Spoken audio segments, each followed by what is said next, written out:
ISB has recently announced that admissions to their YLP program for the academic year 2022-23 are open. Now, if you haven't heard about ISB or the YLP program, then you're really missing something. In this video, I make a case for why a college student should definitely consider applying for the YLP program, what it takes to actually get in through this very competitive process, and finally, how do you plan in advance and what is the ideal plan that helps you get into one of India's top B schools.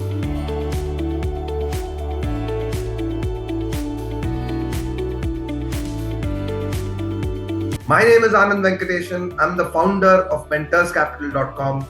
We are an admissions and test preparation company, and through our network of mentors, we believe that we will create engaging conversations that will help you achieve your study abroad and management dreams.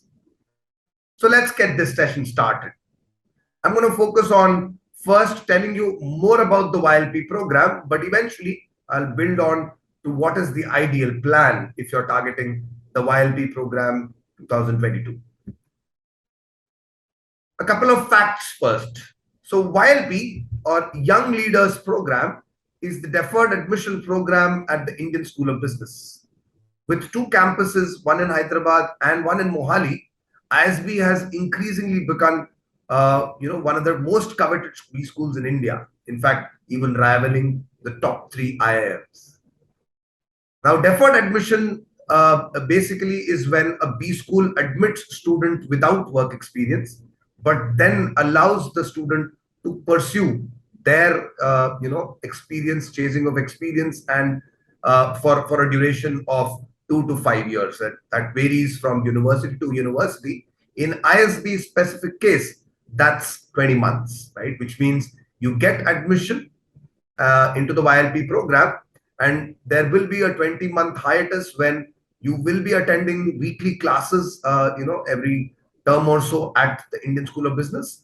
But the rest of the time, you will basically be pursuing your employment and hopefully gain skills that will really ensure that you take away more from the MBA program. Now, some facts about the YLP program. There are almost 2,500 to 3,500 applicants on a year-to-year basis. This number is rising every single year. And of those 3,000 students, roughly 150 make the cut, which means 150 admissions into the YLP program. And by the way, the Indian School of Business has a big size of around 800 students annually who go through the PGP program. So if you get into YLP, then you will be one of those fortunate ones to eventually transition into the mainstream PGP program that ISB offers to students across India and abroad. The program itself is open to both students in the final year, which means if you've just sort of graduated or expect to graduate early next year, then you could apply for the program. Alternatively, if you're in your pre-final year, which means if you expect to graduate a year after now, even then you're eligible to apply to the YLP program, right? So eligibility window is pretty large. You can actually start planning quite a bit in advance. And by the way, this year's stage 1 admissions will have already commenced, and the deadline for the stage 1 application to the YLP program is 15th of October 2022, right? So that just about gives you the next few weeks to do all of your research and put in an impactful application for the YLP program. So what exactly does it take to get into one of India's top B schools, especially the deferred admission program? Now remember, because it's a deferred admission program, most candidates will not have any experience, which means without any job experience on your hand, you still need to portray all of the skills that a B school typically looks for in a candidate. Essentially, skills that are very clearly also mentioned in the name of the program, which is YLP, or Young Leaders Program. So it's pretty apt that they are looking for leadership potential. But exactly how do you sort of indicate your potential for leadership? So I will do one thing. I'm going to break that down into 3 or 4 components that all of us can relate with, and spend a little bit of time talking about each of these, right? First and foremost, you need to be somebody who's extremely passionate and extremely open to trying out new things by way of extracurricular activities, whether it's participating in contests both within your college and inter-college competitions. Extracurriculars will play a big role in indicating that you're somebody who comes with a lot of motivation, with a lot of drive to compete, and also would like to explore various facets of your personality, which could vary from your creativity skills to your business sort of acumen, the ability to put up a strong business plan in some contests, and at the other end is your ability to work well in teams, is to collaborate with one or more members of your team, and finally also to create an impact when you take the stage, right? And so it's also about, have you managed to lose your inhibition, and can you hold the attention of an audience, right? So that's why extracurriculars are given their due importance by the YLP admission process. Secondly, no B school worth its salt, is going to say that we admit students who are weak in academics, right? So strong academic record is actually a must for any top B school, even more so the ISB.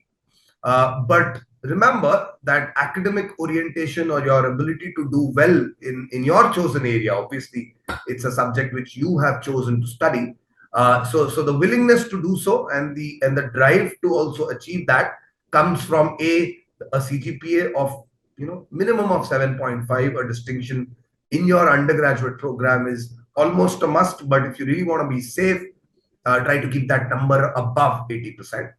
And it's not all about just your CGPA. It's actually also about you going out of the way to gain, academic knowledge within your chosen field. And this could take the form of various other projects that you do, various, live projects that you could be contributing in, that further your understanding of your chosen subject, right? So academics is a pretty large field, and make sure that you account for all the various, aspects of it. Number three, right? A good leader is always sure about the next few steps, right? Which means that as a student aspiring for a career in management, ISB expects you to have a goal and for you to be working towards that goal, right? And now you remember that this goal might not be a very, very strong, coherent goal, but must be, at least achievable in the next 3 to 5 years, right? At least set yourself smaller milestones that you could hope to achieve, right? And at least having, a goal in the longer distance, at least tells you the kind of skills that you want to gain, the kind of experience that you want to gain, and also the kind of personality and mindset that you need to achieve success in your goals, right?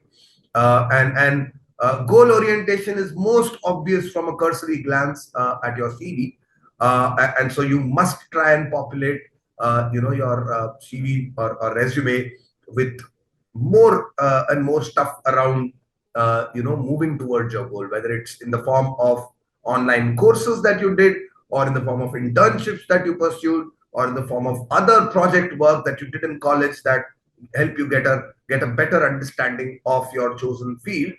All of this indicates that you're somebody who has a goal and is constantly trying to move closer and closer to the goal. And last but not the least is leadership potential. And hence, the idea here is that while you might have a goal, and while you might be trying to achieve that goal, you also need to display the ability to work well in teams, right? And to inspire others to do as well as you can. And this also takes very, very big importance, especially on both sides of the success story, whether you've achieved something which is spectacular in nature, and that indicates your ability to achieve success by molding your team along with you, or at the other end, maybe you've met failure and that inspires you to do better in future endeavors. But all said and done, whether it's extracurriculars, whether it's academics and project work, or internships, or even community service, you need to display a very, very strong orientation towards leadership, and display the confidence and the initiative to make things happen on the ground. So we've learned about, what makes for a good, YLP candidature. But why is it important to think about this, so early? You probably are in your first year or second year of college. If you're watching this video, then chances are you're telling yourself, I have another year to plan this, another year to consider my options, and then I can apply, right?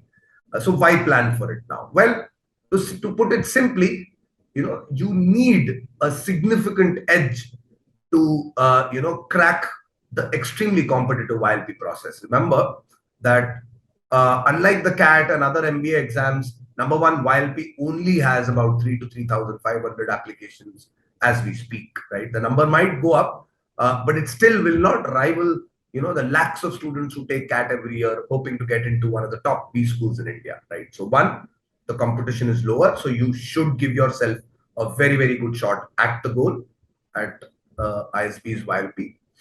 Number two is the fact that even though there are only 3,000 applicants, the success rate is as low as 5%, right? Which means 5 out of 100 candidates will probably get in, through the stage 1 and stage 2, as well as, stage 3. But the point still stands that the number is very small. So you need, to gain every single edge that you possibly can in the coming year and make sure that your profile is strong, right? And to understand this even better, look at the timeline from, stage 1 to the stage 2, of ISB's YLP admission process. Now, on stage 1, the deadline happens to fall on the 15th of October, and at the other end of the spectrum, the stage 2 deadline will be 31st of August, right? So which basically gives you the next 8 to 10 months to plan things out. So what exactly do you need to do, right? Obviously, stage 1 does not ask for a GRE or a GMAT score. There's just an essay and your application that goes to ISB, which means once stage 1 gets done, if you get shortlisted, stage 2 asks you to write out another essay, but also expects you to submit your GRE or GMAT scores. And remember, a minimum criteria for admission at this, through the YLP is a score of 700, which, by the way, is not great shakes. To sort of give you some context, a score of 700 on the GMAT roughly translates into a 90 to 92 percentile on the CAT, right? So that doesn't sound very, very hard, although it does take some doing. And so you need to target a score of 700 eventually. The score actually goes, it needs to be submitted by August. Still begs the question, why worry about it now? Well, there is so much that's going to happen in your life in the interim. Number one, I would expect that after February, there will be a lot of things on your plate, which includes, your college semester exams and also an internship that you would take up in the break that comes, after your exams, right? So which basically means that the months of April, May, June will probably be tough months for you to prepare or even devote time away from college exams or internships, right? So it's always a smart plan to make sure that you have your GMAT score of 700 plus ready by the month of February or March, right? And that's why that's the first thing that you should do after stage 1 application is over, right? Once you put in your application, start preparing in earnest for the GMAT. It typically takes about 3 to 4 months, which means by all means, if you can focus your attention, then by the month of February or March, your GMAT exam will be done. You will have a competitive score. It will give you a lot of confidence, in fact, when stage 2 application comes up. And by the way, even if you don't qualify for stage 1, remember you can always apply again next year, right? And having a GMAT score means that you could then search for jobs, you could then search for internships, and make sure your profile becomes stronger, because that's what goes into your stage 1 application process. And obviously, once you're done with that, you can easily navigate your semester exams and all an internship period of about 2 months, which typically falls in the months of June and July. And this puts you in a very, very good position to just submit your score and work on the stage 2 essay and actually try and do an excellent job then, right? And so this is the reason why I would encourage every single one of you to plan in advance. I know that we have a bunch of students already preparing for next year's YLP in mind, and they've been preparing for the GMAT. And so we welcome, in case you guys want to try us out, do click on the link below to attend a free trial session for the GMAT, and also experience our top-notch service, which has helped almost 80% of students clear the YLP admission stage, right? Let me tell you a little more about what our company does. Our firm belief is in the power of mentorship, right? We believe that by speaking to somebody who's been there and done that, you can pretty much navigate every stage of the selection process, whether it's finding out which colleges suit my profile, or even preparing for the exam, or even finally cracking that tough interview stage, or essay writing and other sort of assessments that colleges might throw your way. Now, how does that exactly work? Well, you can actually go visit our website www.mentorscapital.com, and once you visit the study abroad page or the international mentors page, you'll find that there are many profiles that come from various industries and functional areas, and these are all people who will really inspire you through their journey with what they have achieved in life. And once you find somebody whose profile sort of matches your either your expectations, right, or maybe you find somebody who's doing exactly the things that you would like to do, all you need to do is put in a request to connect with that mentor, and at the back end we'll do our thing and make sure, subject to availability, obviously, we make sure that you get to speak with your mentor and ask all the questions that you might have, whether it's about how to structure an answer to the stage 1 application, or at the other end it could also be about, is it really worth studying at this B school? Do I get the kind of opportunities that I foresee for myself, right? So all of these questions get answered at that stage, right? But our services are actually a little broader. We don't just help you with mentorship. Mentorship for us is just a layer that helps you with every single service that we offer. That includes test preparation, which whether it's the CAT, the GMAT, or the GRE, we have expert mentors who've been tutoring for these exams for almost a decade now. We can also help you with the application stage, whether if you come to us, we'll help you identify the key elements of your story, and bridge that into a very strong narrative that will create an impact on your college of choice. And finally, in case you come to us really early, we can also help you in an exploratory sense to select colleges, to shortlist them, to sort of evaluate them. And again, mentorship can really play a key role here. But obviously, after shortlisting, we can help you with the multiple assessments that most colleges and universities today prefer to do online. Right? So that's the gamut of services we offer. I know that you might be skeptical about our services. Do check out our website. Do write in to me if you have any queries, if you'd like me to answer any questions that I have already not addressed in this video. And click on the link below if you want to attend a free trial session, or if you wish to register for one of our very successful programs. That's my time. I hope you like this video. Do give me a thumbs up to this video if you did like it, and do subscribe to our channel if you haven't already done so. Thank you. Have a great day, and wish you all the very best.